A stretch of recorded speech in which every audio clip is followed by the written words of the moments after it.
한바탕 신명나는 남사당패의 공연으로 뜨겁게 달아오른 장터. 그런데 나라를 뒤흔들 가짜 엽전이 발견됩니다. 화랑의 후예 장돌뱅이는 이 무시무시한 흑막을 밝혀낼 수 있을까요? 안녕하세요. 주막의 아담을 찾아주셔서 감사합니다. 구독과 좋아요는 큰 힘이 됩니다.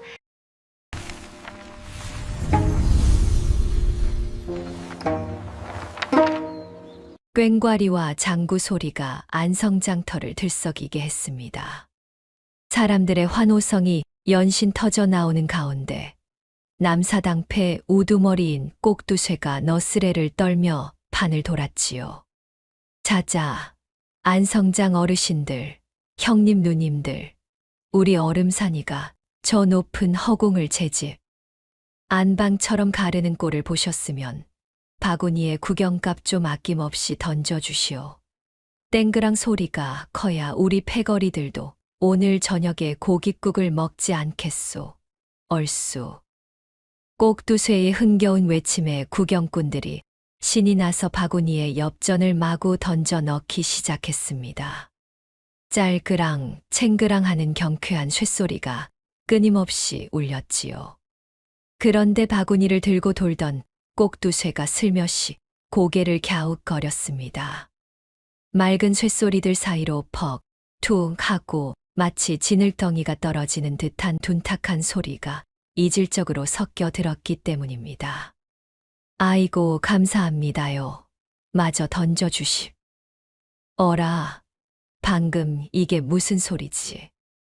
뒤따라오던 앳된 얼음산이가 눈을 동그랗게 뜨며 물었습니다.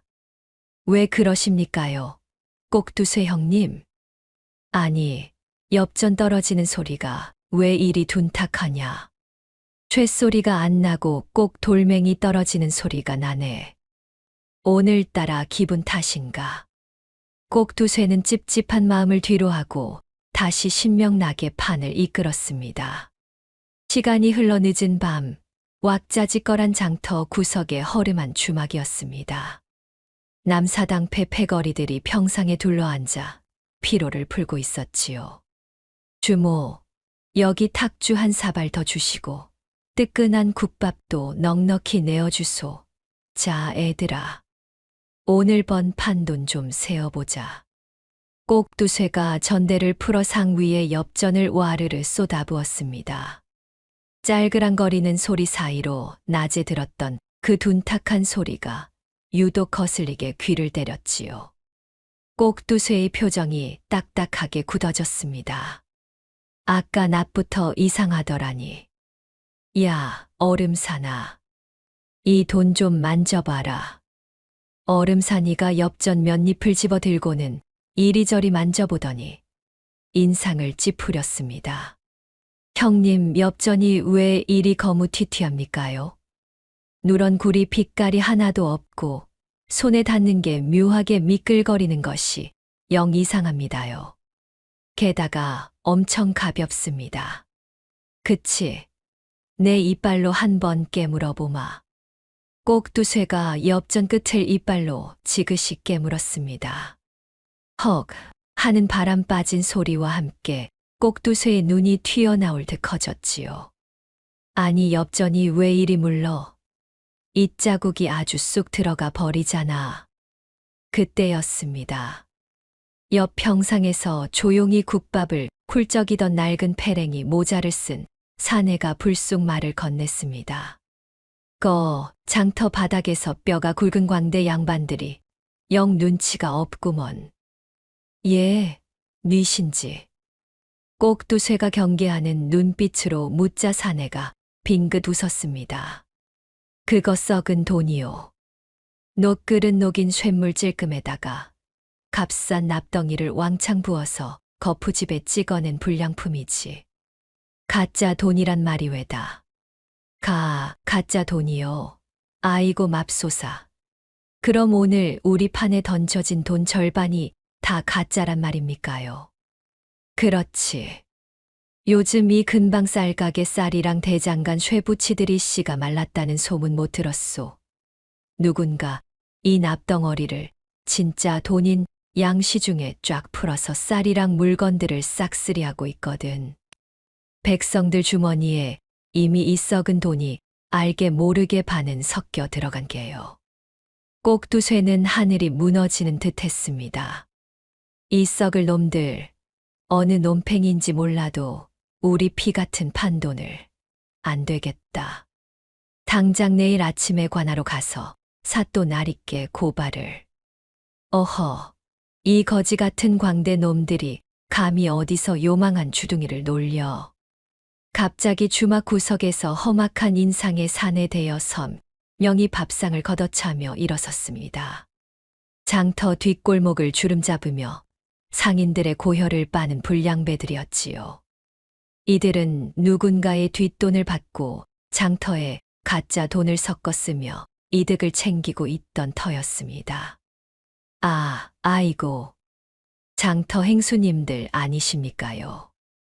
어디서 굴러먹다 온 천한 광대 새끼들이 우리 안성장 물을 흐리려 들어 멀쩡한 장터 돈을 가짜라고 우겨서 내일 관할을 들쑤시겠다고? 내 놈들이 술값 떼어 먹으려고 밑장 빼기 하는 거 아니냐? 당장 끌고 나가서 주둥이를 찢어주마. 불량배들이 험악하게 욕설을 내뱉으며 몽둥이를 치켜들고 달려들었습니다. 순식간에 주막은 아수라장이 되었고 남사당 패거리들은 비명을 지르며 바닥에 나뒹굴었지요. 꼭두쇠의 머리 위로 몽둥이가 무자비하게 내리쳐지려는 찰나였습니다. 어디선가 날카로운 바람 소리가 일더니 길다란 지게 작대기 하나가 불량배의 몽둥이를 정확히 후려쳤습니다. 빡 하는 뼈가 울리는 소리와 함께 몽둥이가 두 동강이 나며 허공으로 날아갔지요. 사람 참. 얼큰하게 국밥 좀 먹는데 먼지 날리겠으리. 패랭이 모자를 쓴 사내 무랑이었습니다. 그가 젓가락을 내려놓고 여유롭게 작대기를 고쳐 쥐었습니다. 불량배의 두목이 눈을 부라렸지요. 넌 또 뭐야?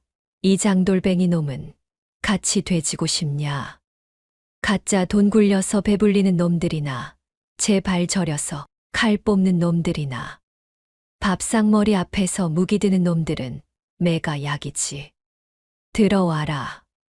무랑의 몸이 제비처럼 가볍게 날아올랐습니다. 타닥, 퍽, 악, 허공을 가르는 지게 작대기의 움직임은 부드러웠으나 타격은 벼락 같았지요.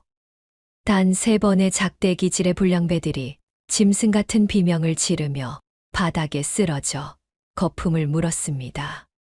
정적이 흐르는 주막에서 무랑이 바닥에 쓰러진 두목을 내려다보며 차갑게 말했습니다. 너희들 뒷배가 누군지 몰라도 전해라. 이깟 납덩어리로 장난질 쳐서 장터 사람들 밥그릇 뺏는 짓거리.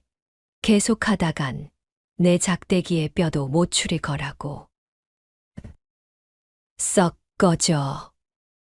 불량배들은 동료를 챙길 새도 없이 혼비백산하여 어둠 속으로 도망쳤습니다. 다리에 힘이 풀려 주저앉아 있던 꼭두쇠가 황급히 엎드리며 절을 올렸지요. 대협, 아니은인 어르신, 저 흉악한 놈들 손에서 이 꼭두쇠와 패거리들 목숨을 구해 주셨습니다요. 미신지 조남이라도. 무랑이 낡은 모자를 툭툭 털며 빙긋 웃었습니다. 대협은 무슨. 난 그저 발길 닿는 대로 도는 장돌뱅이 무랑이라 하오. 무랑이 낡은 모자를 툭툭 털며 빙긋 웃었습니다. 꼭두쇠는 거듭 허리를 굽히며 생명의 은인에게 고마움을 표했지요. 주막 안은 엎질러진 국밥과 부서진 상으로 어수선했지만 왈패들이 사라진 덕에 묘한 안도감이 맴돌고 있었습니다. 그때였습니다. 쾅 하고 주막의 낡은 문짝이 부서질 듯 열리더니 흙투성이가 된 사내 하나가 비틀거리며 들어왔습니다. 무랑 형님, 아이고 형님. 아니, 칠복이 아니냐? 내 꼴이 왜 그 모양이냐? 장사 나갔던 놈이 산 짐승이라도 만났어. 무랑과 같은 상단에 속한 앳된 보부상 칠복이었습니다. 얼굴엔 멍이 시퍼렇게 들었고 항상 메고 다니던 제 몸집만 한 보쯤은 온데간데 없었지요. 칠복이는 바닥에 털썩 주저앉아 억울한 듯 가슴을 쳤습니다. 아이고, 짐승보다 못한 산적놈들한테 당했습니다요. 칠장산 및 흥령 고개를 넘어가는데 갑자기 험악한 놈들이 튀어나와서는 사람을 냅다 패고 보찜을 통째로 들고 튀었지 뭡니까요. 내 피 같은 비단이랑 물건들이 다 날아갔습니다. 칠복이의 통곡에 무랑의 눈빛이 차갑게 가라앉았습니다. 장돌뱅이들에게 보찜은 목숨과도 같은 것이었으니까요.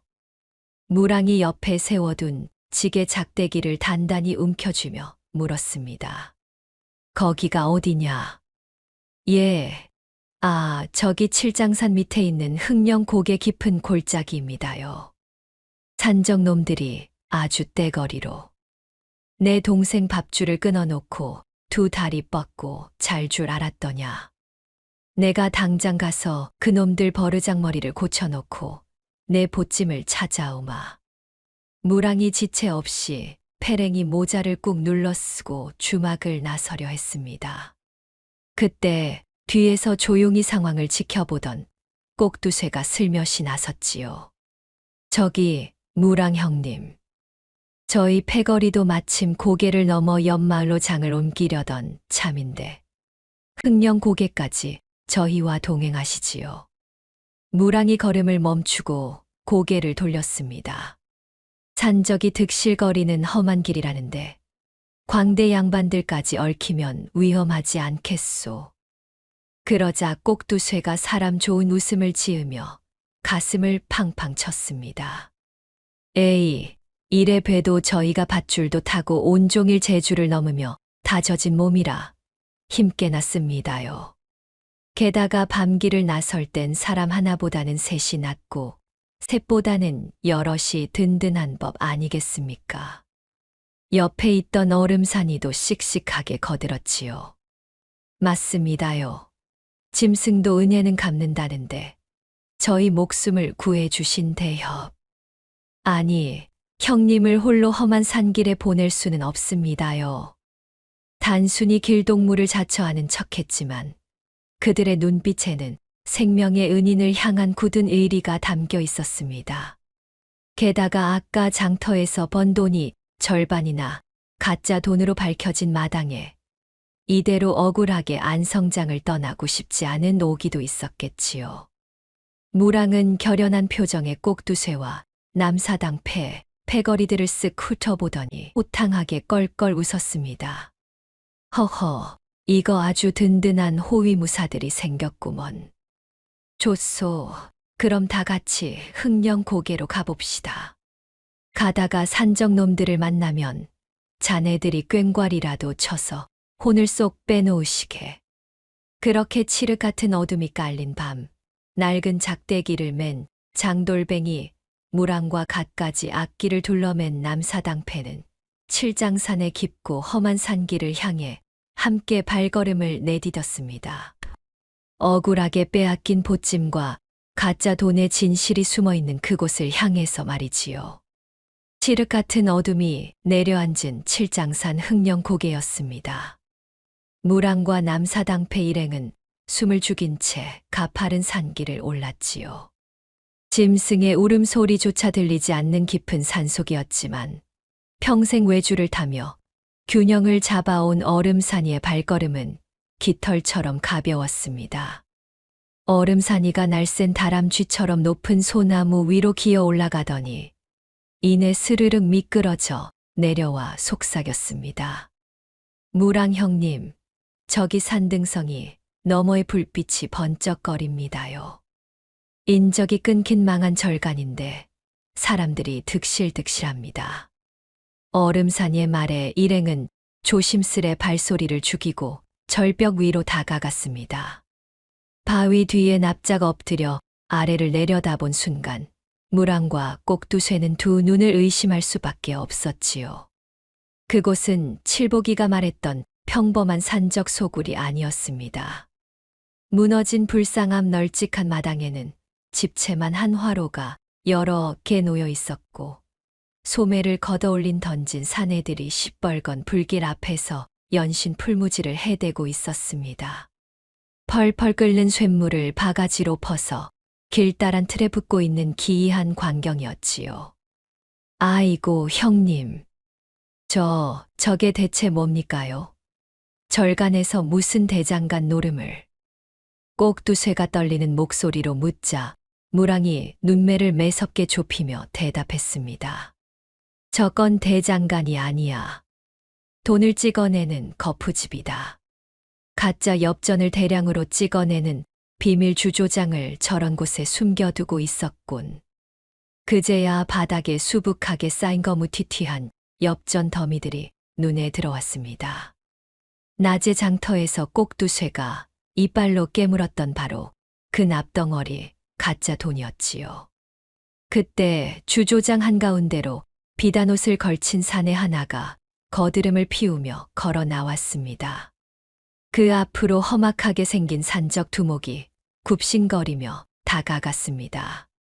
무랑 일행은 숨을 멈추고 그들의 대화에 귀를 기울였습니다. 그래, 오늘 주조한 양은 얼마나 되느냐? 아이고, 나리. 쇳물통을 밤낮으로 달구고는 있습니다만 구리와 쇠붙이가 부족하여 속도가 영 나질 않습니다요. 산적 두목의 변명에 비단옷을 입은 사내가 부채로 그의 머리를 매섭게 내리쳤습니다.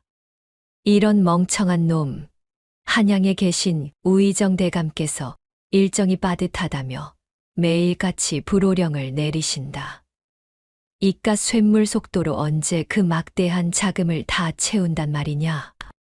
우의정 대감이라는 한양 고위 관리의 이름이 튀어나오자 절벽 위에서 엿듣던 무랑과 꼭두쇠는 서로의 얼굴을 마주보며 놀란 숨을 삼켰습니다. 무랑의 머릿속이 빠르게 돌아갔습니다. 한양의 정승이 안성장 구석의 왈패들과 엮여 가짜 돈을 찍어내고 있다니. 대체 무슨 거대한 일을 꾸미고 있기에 그 높으신 양반이 저토록 일정을 재촉하며 자금을 모아들이는 것일까요? 비단옷의 사내가 악에 바친 목소리로 소리쳤습니다. 그러니 너희 놈들이 쉴 틈이 어딨어. 당장 고개로 내려가서 산적인 첫 길목을 지켜 지나가는 장사꾼 놈들 보찜은 모조리 털어오고, 특히 놋그릇이든 구리 요강이든 쇠붙이란 쇠붙이는 눈에 불을 켜고 싹 다 쓸어오란 말이다. 당장 화로에 쳐넣어야 하니까. 예, 명심하겠습니다요. 나리. 그 말을 듣는 순간 무랑은 제 동생 칠보기가 당했던 억울한 일의 전말을 완전히 깨달았습니다. 그들은 단순한 도적대가 아니었습니다. 무고한 장사꾼들의 짐을 털어 자금을 불리고 백성들의 쇠붙이를 강탈해 저 펄펄 끓는 가마솥에 쓸어 넣고 있었던 것입니다. 무랑이 등 뒤에 지게 작대기를 단단히 움켜쥐며 나직하게 중얼거렸습니다. 한양의 정승이 엮인 판이라. 꼭두쇠, 일이 생각보다 훨씬 커졌네. 이건 우리 장돌뱅이들 보찜 하나 찾고 끝날 일이 아니야. 저놈들이 저 돈으로 대체 무슨 판을 벌이려는 건지 알아내야겠어. 꼭두쇠 역시 마른 침을 꿀꺽 삼키며 굳은 얼굴로 고개를 끄덕였습니다. 깊은 산속 망한 절간에서 마주한 거대한 음모 앞에 장돌뱅이와 유랑광대들은 물러설 수 없는 폭풍의 눈 속으로 걸어 들어가고 있었습니다. 아무래도 안 되겠네. 일단 산을 내려가서 전열을 가다듬읍시다. 무랑의 말에 일행은 숨죽여 흑령 고개를 빠져나왔습니다. 아무리 장돌뱅이 작대기질이 맵고 남사당패가 힘을 쓴다 한들 정체 모를 거물이 배후에 있는 수십 명의 무장한 사내들을 단숨에 뚫을 수는 없는 노릇이었지요. 날이 밝자마자 무랑과 꼭두쇠는 안성관하로 달려갔습니다. 깊은 산속에서 가짜 돈을 찍어내는 거대한 무리가 있다는 사실을 관아에 고변하기 위해서였지요.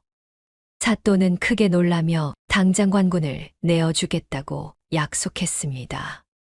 그날 밤 무랑과 남사당패는 사또가 대동한 수십 명의 관군을 이끌고 다시 미르감으로 향하는 산길을 올랐습니다.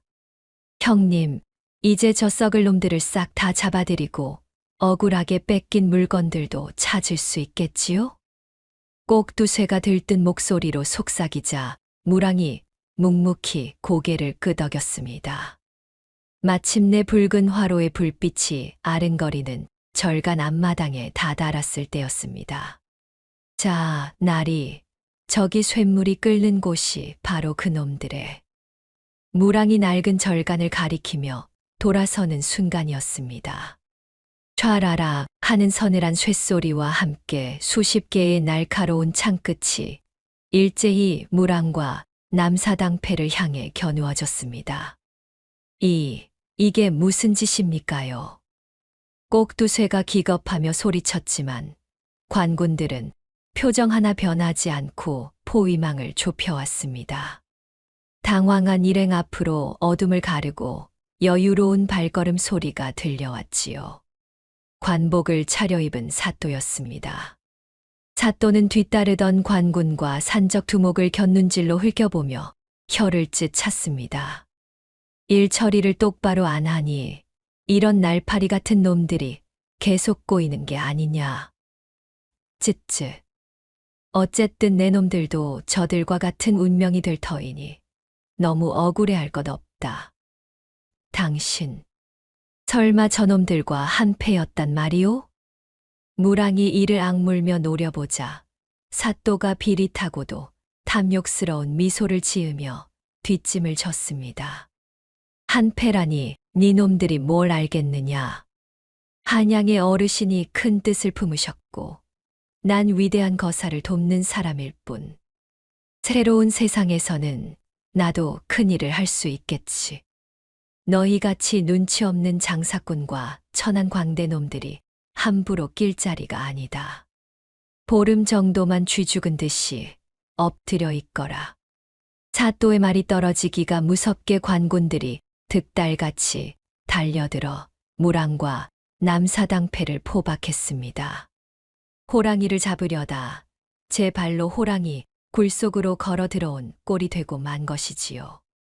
일행이 질끌 끌려가 갇힌 곳은 관아의 감옥이 아니라 미르감 지하에 파놓은 퀴퀴하고 축축한 흙감옥이었습니다. 굵은 밧줄로 꽁꽁 묶인 채 차가운 바닥에 내동댕이 쳐진 남사당패는 절망에 빠져 한숨만 푹푹 내쉬었지요. 그때 감옥 구석의 어둠 속에서 누군가 부스럭거리며 몸을 일으켰습니다. 아, 또 머리 나쁜 불나방들이 엮여 들어왔군. 흙먼지를 뒤집어 쓴 채벽에 기대어 앉아있는 자그마한 체구의 사내였습니다. 앳되고 곱상한 얼굴이었지만 두 눈빛만큼은 어둠 속에서도 형형하게 빛나고 있었지요. 무랑이 묶인 몸을 꿈틀거리며 물었습니다. 당신은 누군데 이런 쥐구멍 같은 곳에 갇혀 있소? 나 그저 저놈들이 썩은 돈으로 구린 짓을 꾸미는 걸 쫓다가 그만 꼬리를 밟혀서 갇힌 신세지. 당신들은 뭔 하다 끌려왔소. 우리도 억울하게 털린 동생 보찜을 찾으려다 저 사또 놈팽이한테 속아서 이 꼴이 났소. 보름 뒤에 무슨 거사를 치른다며 아주 신이 나 있던데. 무랑의 대답에 사내의 눈이 번쩍 뜨였습니다. 사내가 묶인 몸을 옴질거리며 한숨을 푹 내쉬었지요. 거사라. 시간이 없군. 이보시오, 장돌뱅이.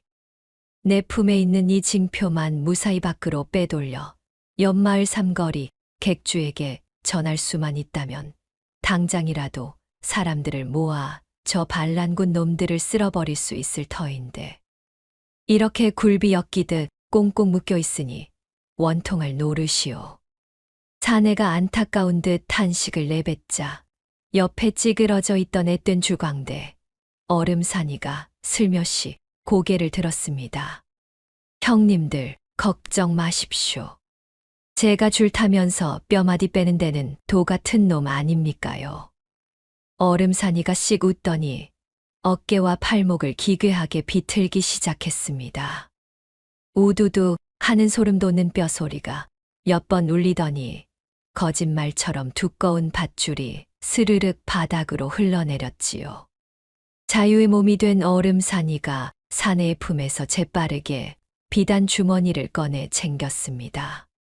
그러고는 잽싸게 무랑과 꼭두쇠, 그리고 사내의 뒤로 다가가 단단하게 매듭 지어진 밧줄들을 여차하면 한 번에 툭 풀 수 있도록 헐겁게 손을 보았지요.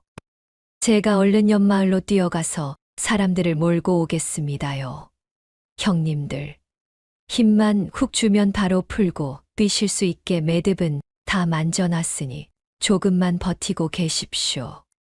얼음산이는 감옥 위쪽에 뚫린 손바닥만 한 환기창을 향해 고양이처럼 가볍게 뛰어올랐습니다.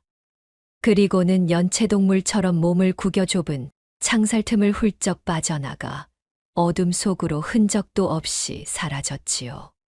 기막힌 광경에 멍하니 쳐다보던 사내가 헛웃음을 지었고 무랑은 남몰래 안도의 미소를 지으며 등 뒤로 느슨해진 밧줄을 꽉 쥐었습니다. 반격의 불씨가 칠장산의 깊은 밤을 타고 옆마을을 향해 내달리고 있었습니다. 얼음산이가 좁은 창살을 빠져나가 어둠 속으로 사라진 지 꼬박 이틀이 지났습니다. 축축한 흙감옥 안에서 숨죽여 기다리던 무랑 일행의 귓가로 밖에서 부산하게 움직이는 소리가 들려오기 시작했지요. 자자 서둘러라. 쌀가마니는 저쪽 수레에 싣고 조총과 화약은 이쪽 수레에 단단히 묶어라. 비단옷을 입은 사또의 앞잡이가 앙칼진 목소리로 소리치고 있었습니다. 며칠 밤낮을 쉬지 않고 끓어오르던 쇳물 가마솥은 어느새 싸늘하게 식어 있었지요. 그들이 가짜 돈으로 사들인 굴량미와 무기가 이미 낡은 절간 앞마당에 산더미처럼 쌓여 있었던 것입니다. 날이 짐은 대충 다 실었습니다요. 그래. 이제 이 좁아 터진 산채는 버리고 한양으로 올라갈 길목인 본진으로 물건들을 모두 옮긴다. 아, 참. 떠나기 전에 저 감옥에 든 쥐새끼들부터 끌어내라. 귀찮은 짐덩이들을 달고 갈 순 없이. 앞잡이의 섬뜩한 명령에 험악한 산적들이 지하 감옥으로 들이닥쳤습니다. 무랑과 남사당패, 그리고 작은 사내가 줄줄이 엮인 채 마당으로 끌려 나왔지요. 앞잡이가 부채로 코를 막으며 손짓했습니다. 자, 깔끔하게 처리해. 산적 두목이 시퍼런 칼을 빼들고 무랑의 목을 향해 다가왔습니다. 그 절체절명의 순간 무랑의 입가에 씩 하는 여유로운 미소가 번졌습니다. 먼 길 떠나는데 피 비린내 풍기면 재수가 옴붙는 법이지. 말이 채 끝나기도 전에 무랑이 어깨를 한 번 강하게 튕겼습니다. 얼음산이가 미리 손을 써두었던 밧줄이 거짓말처럼 스르르 풀려 바닥으로 떨어졌지요. 무랑은 몸을 비틀며 산적 두목의 손목을 걷어차 칼을 떨어뜨리고는 마당 구석에 팽개쳐져 있던 자신의 낡은 지게 작대기를 단숨에 낚아챘습니다. 광대 양반들, 몸들 푸시오. 무랑의 외침에 꼭두쇠와 패거리들도 일제히 헐거워진 밧줄을 툭툭 끊어내고 일어났습니다. 순식간에 마당은 난장판이 되었지요. 무랑의 지게 작대기가 바람을 가르며 산적들의 정수리와 무릎을 퍽퍽 타격했습니다.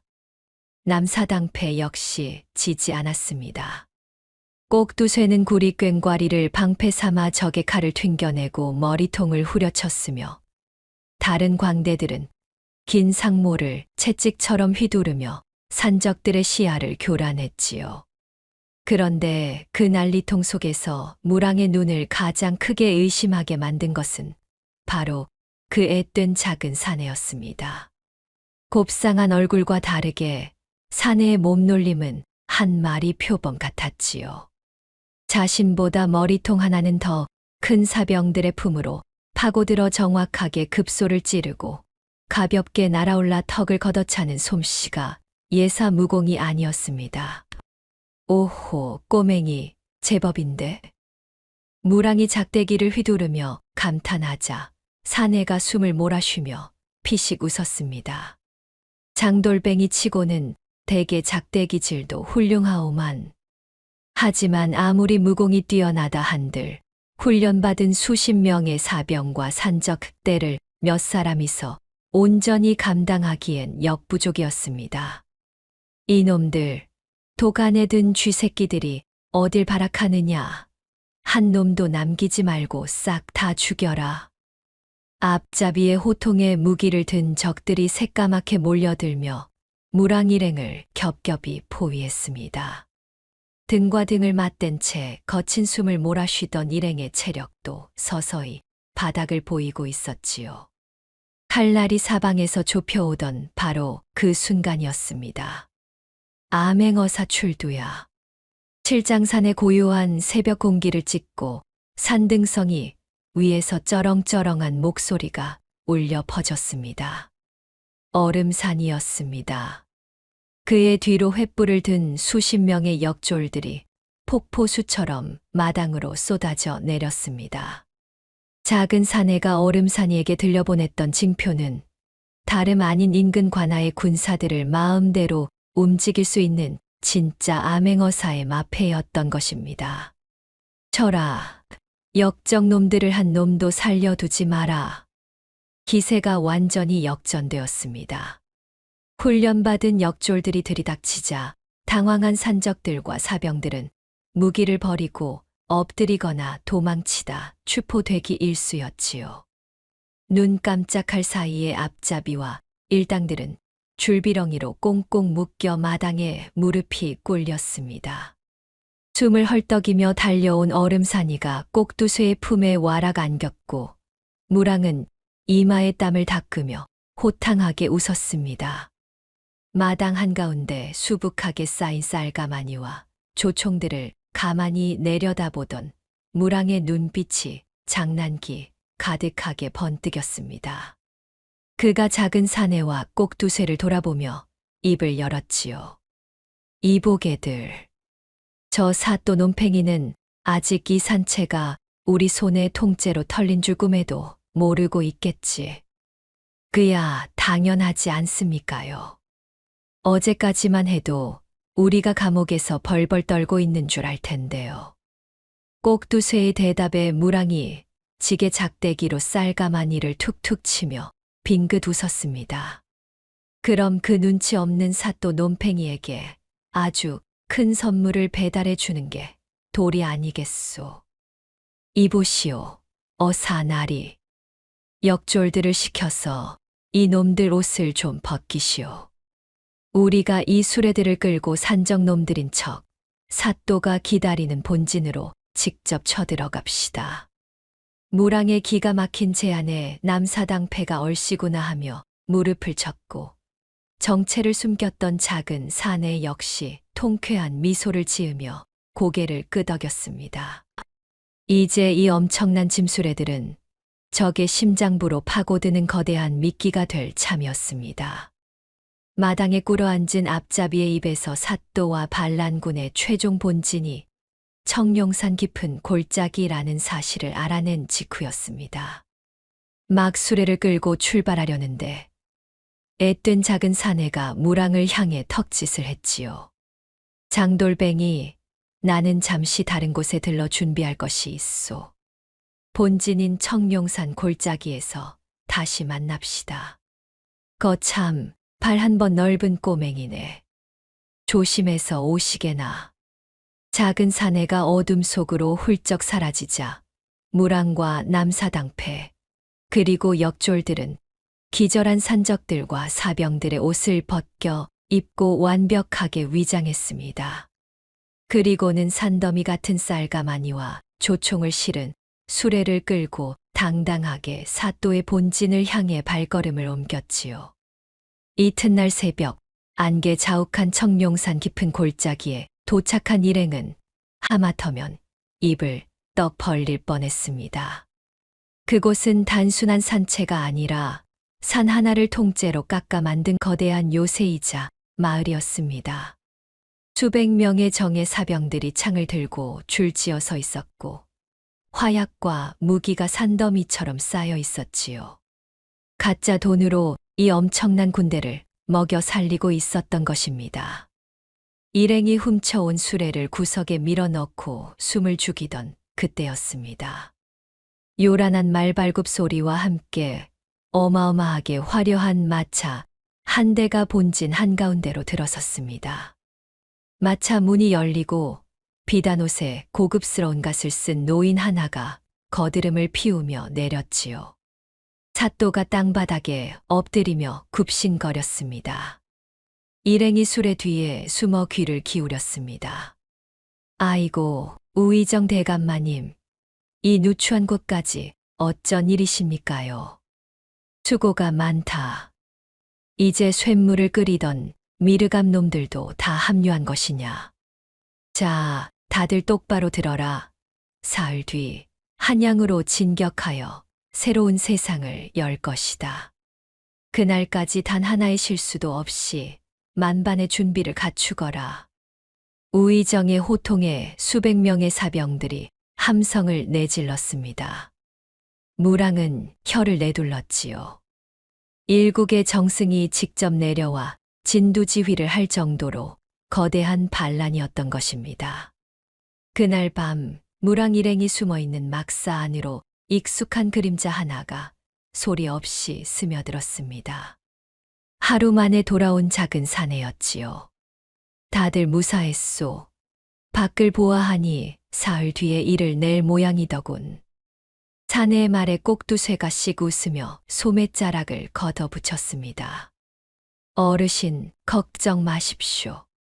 저희 남사당 패가 줄타고 남의 집 담장 넘는 데는 도 같은 놈들 아닙니까요?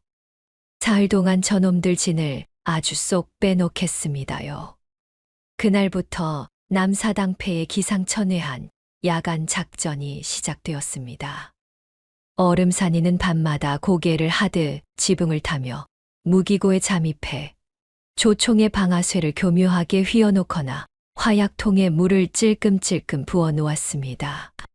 다른 광대들은 사병들의 저녁 국솥에 강력한 배탈을 일으키는 천연 설사약 파두 가루를 아낌없이 털어 넣었지요.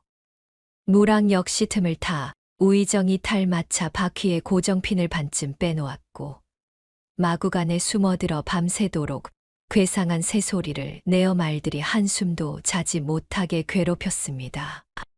마침내 거사 당일인 사흘 뒤 아침, 청룡산 본진은 그야말로 지옥불이 따로 없었습니다. 수백 명의 사병들은 밤새 화장실을 들락거리느라 얼굴이 흑빛이 되어 다리가 풀려 있었고 한숨도 못 잔 말들은 신경질을 부리며 사방으로 뒷발질을 해댔습니다. 이게 대체 무슨 난장판이냐?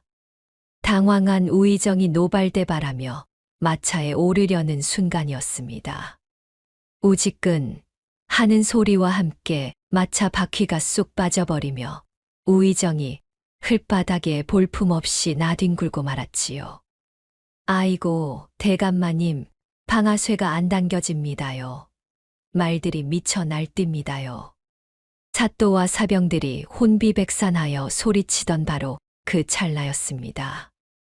어명이요, 역적 무리들을 한 놈도 남김없이 포박하라. 우렁찬 호통 소리와 함께 산등성이 사방에서 수천 명의 관군과 내금이 병력들이 쏟아져 내려왔습니다. 작은 사내가 이틀 동안 밖으로 나가 진짜 군대를 끌고 온 것이었지요. 배탈이 나서 서 있지도 못하는 사병들과 고장난 조총으로는 전투조차 불가능했습니다.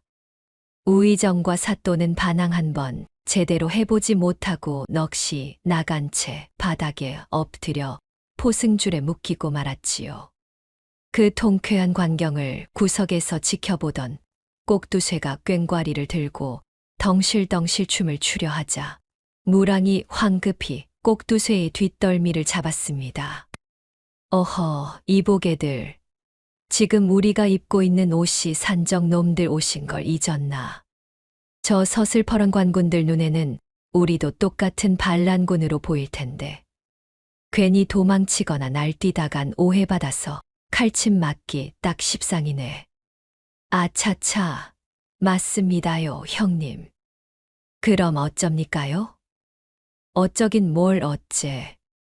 그냥 얌전히 꿇어 앉아서 손이나 내밀게. 무랑은 들고 있던 지게 작대기를 미련 없이 바닥에 툭 던져버렸습니다.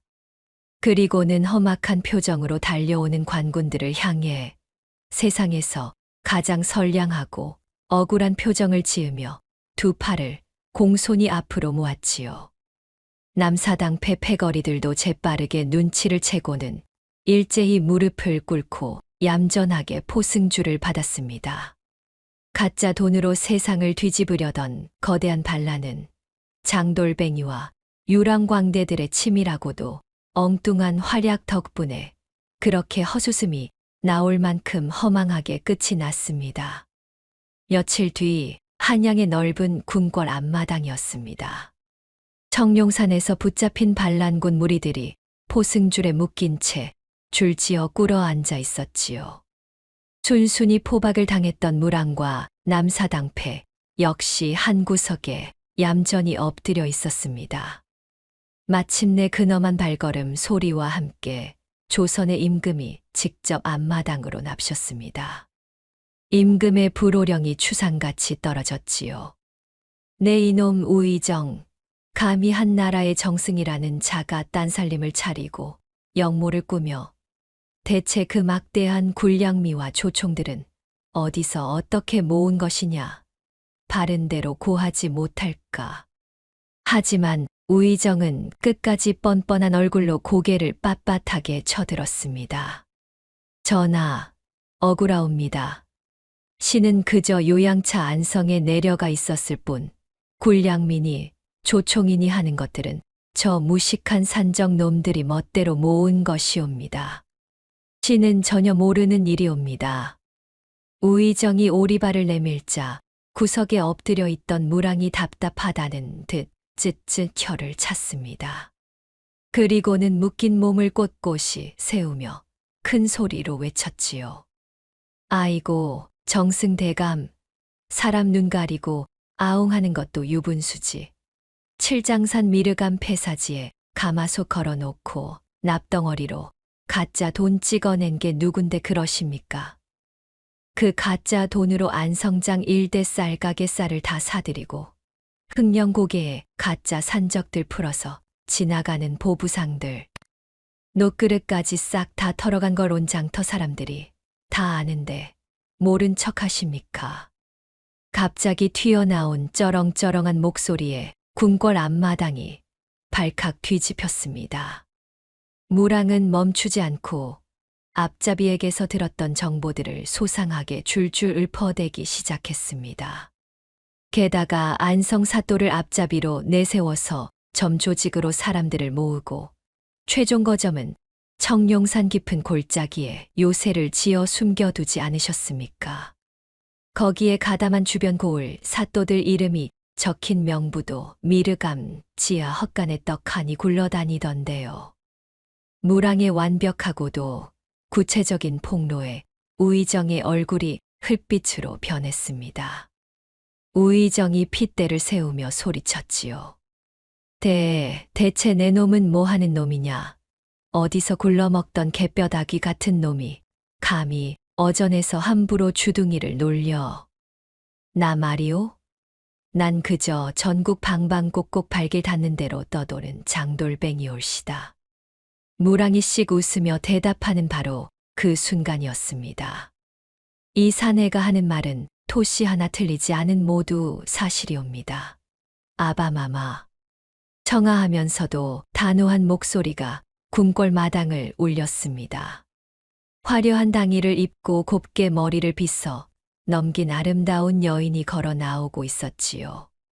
며칠 전 감옥에서 얼음산이에게 징표를 건네주었던 바로 그 앳된 사내, 아니 조선의 공주였습니다.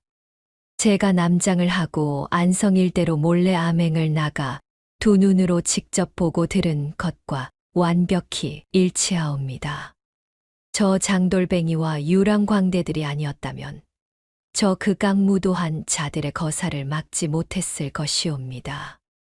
그 말을 들은 임금이 자리에서 박차고 일어나며 벼락같이 소리쳤습니다. 내 이놈 우의정, 이래도 끝까지 모른 척을 할 테냐. 당장 저놈을 하옥하고 그 죄를 낱낱이 밝혀 엄벌에 처하라. 증거와 증인이 완벽하게 들어맞자 우의정은 결국 모든 것을 포기한 듯 고개를 떨구고 바닥에 엎드렸습니다. 사또와 일당들도 사색이 되어 질끌 끌려갔지요. 포승줄이 풀리고 자유의 몸이 된 꼭두쇠와 남사당 패는 다리가 풀려 주저앉았고 무랑은 입을 떡 벌린 채 화려한 옷을 입은 공주를 쳐다보았습니다. 기껏해야 꽤 높은 양반집 도련님인 줄로만 알았더니 진짜 나라의 공주였을 줄이야. 모든 정리가 끝난 늦은 오후, 공주가 무랑을 인적이 드문 후원으로 따로 불렀습니다. 당돌했던 남장 사내의 눈빛은 온데간데 없이 공주의 눈에는 깊은 감동과 미안함이 서려 있었지요.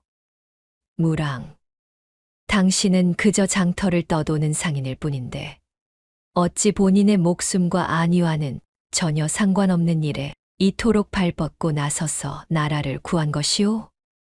공주의 물음에 무랑은 낡은 패랭이 모자를 매만지며 빙긋 웃었습니다. 나라의 주인이 옥좌에 앉으신 임금님이시라는 건 삼척동자도 다 아는 사실이지요. 허나 결국 가짜 돈에 속아 눈물 짓고 보찜 뺏겨가며 억울해하면서도 잘못된 걸 바로잡겠다고 몽둥이 들고 일어나 이 나라를 진짜로 바꾸는 건 하루하루 밥술을 뜨며 살아가는 우리네 백성들 아니겠습니까? 내 동생들 밥그릇 뺏기게 생겼는데 가만히 있을 장돌뱅이는 없습니다. 담담하지만 뼈대 있는 무랑의 대답에 공주의 가슴 속에 쿵 하고 커다란 파도가 일었습니다. 며칠 뒤 궁궐의 고즈넉한 연못가였습니다. 공주가 무랑을 다시 불러 세웠지요. 평소답지 않게 뺨을 붉힌 공주가 치맛자락을 꾹 쥐고는 입을 열었습니다. 무랑, 당신이 말한 그 백성들이 바꾸는 세상, 나도 궁궐 밖에서 당신과 함께 두 눈으로 지켜보고 싶소. 평생 보찜을 지고 팔도를 떠도는 장돌뱅이의 길이라 하더라도 기꺼이 당신의 길동무가 되어주겠소. 나와 혼인해 주겠소. 천하의 장돌뱅이 무랑도 그 당돌하고 아름다운 청혼 앞에서는 얼굴이 화끈 달아올라 뒷머리만 긁적일 뿐이었습니다. 그는 환하게 웃으며 고개를 끄덕였지요. 그렇게 얼마 뒤 한양 땅이 발칵 뒤집히는 거대한 혼례가 치러졌습니다. 낡은 작대기를 휘두르던 장돌뱅이는 붉은 관복을 입고 조선의 부마도위, 즉 왕의 사위가 되어 당당히 입신양명을 이루었습니다. 그리고 그 혼례식 날 궁궐 한가운데서 세상에서 가장 화려하고 성대한 축하 공연이 벌어졌습니다. 어명이 떨어져 궁궐에 초청된 꼭두쇠와 남사당 패거리들이었지요. 아이고 형님, 우리가 살다 대궐 마당에서 줄을 다 타봅니다요. 이게 꿈입니까? 생시입니까? 얼음산이가 구름 위를 걷듯 어안이 벙벙한 표정으로 외줄 위를 날아다녔고 꼭두쇠는 옥관자가 달린 모자를 쓴 채 신명나게 꽹과리를 두들겼습니다. 무랑과 공주는 누각에 나란히 앉아 그들의 춤사위를 보며 박장대소를 터뜨렸지요. 그날 이후 남사당패의 운명도 완전히 뒤바뀌었습니다. 목숨을 걸고 나라를 구한 광대들이라는 소문이 퍼지면서 그들은 더 이상 전국 팔도를 떠돌며 구걸할 필요가 없어졌습니다. 한양 한복판에 가장 크고 번듯한 상설 공연장을 차리게 된 것입니다. 자자 어르신들, 오늘은 그 옛날 안성장에서 시작된 썩은 납덩어리로 세상을 뒤집으려던 간악한 우의정 논팽이와 작대기 든 장돌뱅이의 통쾌한 활극을 보여드리겠습니다요. 다들 배꼽 빠질 준비 단단히 하시라. 우의정의 영모 사건을 각색하여 만든 남사당패의 마당극은 매일같이 구경꾼들이 인산인해를 이루며 그야말로 대박을 쳤습니다. 무랑은 보찜 대신 화려한 비단옷을 입게 되었지만 가끔 답답할 때면 몰래 공주의 손을 잡고 남장과 평복으로 위장한 채 남사당패의 공연장을 찾아와 파전과 막걸리를 즐겼습니다. 거창한 대의 명분보다 내 곁의 사람들을 지키려 했던 유쾌한 백성들의 이야기, 안성 장터를 흔들었던 둔탁한 가짜 돈의 소문은 그렇게 남사당패의 신명 나는 꽹과리 소리를 타고 조선 팔도에 영원한 전설로 남게 되었습니다.